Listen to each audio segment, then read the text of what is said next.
នងទឹកភ្នែកស្រក់ជ្រែកភាំងតារាទុំនួនសោកកាទុនទឹងផ្លូវអូ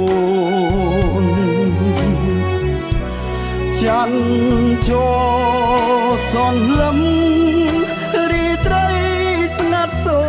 នតារារយពួនអងរួនចិត្តបង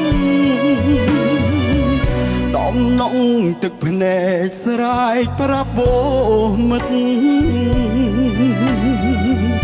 សុំក្តីអាណិតស្រណោះអាឡ័យម្សិលមិញថ្ងៃនេះខកគ្នាធ្វើអ្វីបើបេះដូងបងស្រីឆក់បាត់ហើយបដាចាវងវែងព្រោះខ្លែងឆក់កូនបងស្ទើរឈួតសូនព្រោះប្រជីវបងចង់លឺច្បាស់ពីមួយថាលីបើនឹងប្រត់គ្នាឲ្យបងបានដឹងដំណងទឹកភ្នែកជ្រែកក្នុងឈលសាទឹកហូរនាំផ្ការុះរយតាមស្ទឹង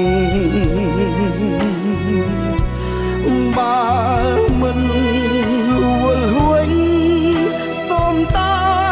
ដំណឹងឲ្យបងបានដឹងប្រត់ព្រោះរឿងអ្វី